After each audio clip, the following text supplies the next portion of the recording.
Hey, what's going on everybody? This is Alex Harshman with Wholesale to Freedom. For those who don't know, this channel is all about wholesaling real estate, both virtually and locally. I am a virtual wholesaler.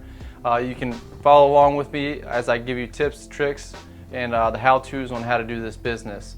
Also, you can follow along with me on my journey to financial freedom as well as time freedom. I kind of got the time freedom down, but I'm working on that next level of financial freedom. So you get to follow along with me and we get to go through this journey together, learn from my mistakes, my experiences, and man, it's gonna be a fun ride. So today we're gonna be talking about escrow money deposit, E.M.D. What does that mean? Well, whenever we put a property under contract in the wholesaling world, or really any property in the real estate world, you have what's called a E.M.D. or escrow money deposit. And what that is essentially, it's basically saying you have skin in the game and that you are putting this much down to show that you're a serious buyer and making that contract valid. Now, a couple ways this can be done, and I'll tell you which way is the best way to do it, and the worst way through my own mistakes. So get your pen and papers ready, because I made a couple mistakes with this. So on the buying side, or excuse me, on the wholesaling aspect of this business, whenever we are talking with the seller, we make a price or an offer that works for them and it works for us. We then have them sign an agreement, a contract that says, hey, we're buying it for X. We have X amount of days, yada, yada, yada. So after we put that in there, we're also going to have something in there that says, hey, we're putting down X amount of dollars to make this contract valid. Now, the amount that you want to put down varies from deal to deal, but I'll tell you how much I put down. So the most that I've ever put down on a property is $500, and that was just because I was dealing with a difficult seller. I knew it was a no-brainer deal, so I went ahead and did it. But if you don't have $500, every other deal that I've done, I've put $100 or less. And you can determine how much money you can put down by looking up your state's regulations as far as how much money is needed to make a contract valid. Some states you don't have to have any money. In other states you can put like $1 down, whatever it may be. Some have like a $500 limit. I'm not 100% sure on this, but in the states that I work in, I put $100 and it's just fine. And the reason why you don't want to put a lot of money down, especially in wholesaling, is because a lot of people are getting into this business because they don't have a lot of money. And so they're leveraging, this business to leverage their hustle and their time to make money. And so if you don't have $1,000 to put down, and you don't want to risk losing that $1,000, then the next best thing you can do is put down the least amount you can. Now, I know that brings up the question, well, what if the seller says something, about the $100? 99% of the time, I have the sellers, they don't say a thing about it because one, I have a solid contract, and I'm actually working to put a website together where I can give you guys my purchase and sale agreement for absolutely free. All you gotta do is put it in your email. I'll let you know when that website's active. But have a solid contract in there and just have it in there that says, hey, I'm putting $100 down. They don't really care if they're motivated. They're not gonna really care. I had maybe like maybe a handful of people who said something, and I just let them know, hey, we have a lot of money going out there right now being put down on other properties. I understand your concern, but we're buying a lot of properties at the moment and we don't want to tie our funds up. So with that being said, are we ready to move forward?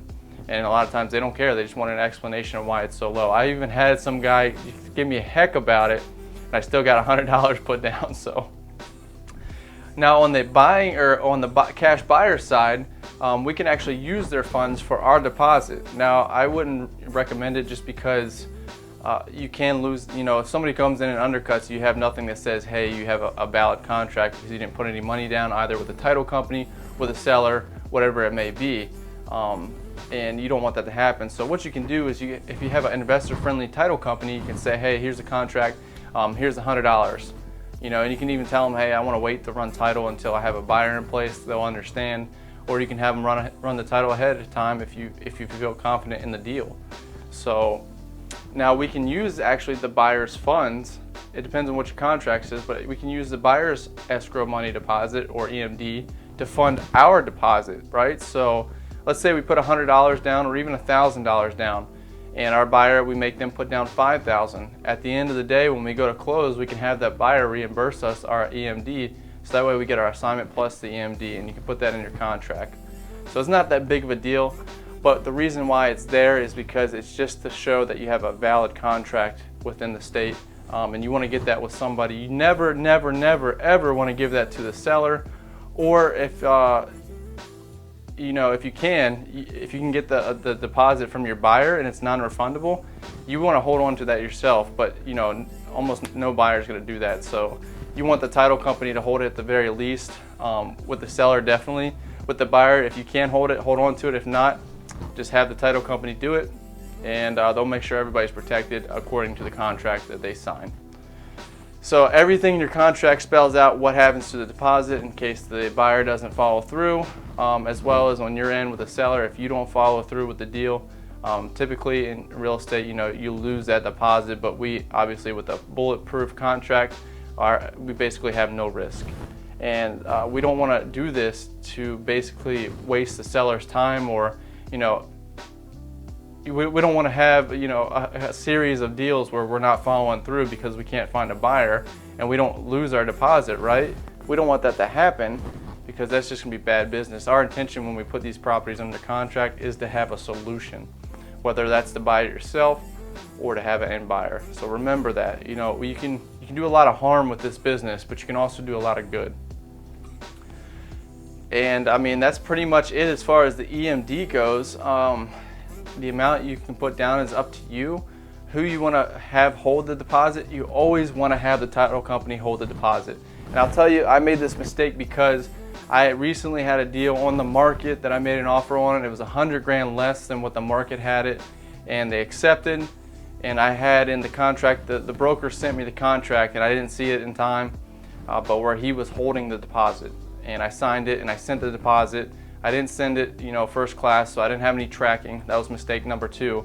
But I had him hold the deposit, so he at any time could say, hey, I never received the deposit, the contract's null and void. So I already ended up marketing this to my buyers.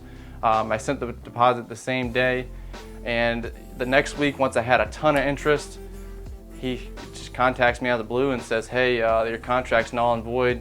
We never received the deposit. And I flipped out. You know, it was like a $20K deal, and people were lined up to get this deal. And so I had a feeling that maybe somebody had a higher offer and he was trying to double dip on the commission.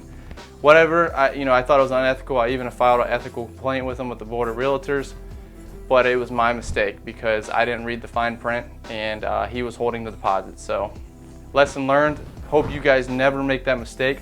Always send it to the title company, or have the contract say the title company's going to hold it. That way we can verify the title company has it and that they can't back out or go with somebody else. So I hope this video provided value to you. If you have any other content or suggestions you want to see me talk about, let me know, and I'd love to speak about it and help you guys out. So as always, if you found video value, please give this video a thumbs up, subscribe down below, click the notification bell, and I'll see you all in the next one.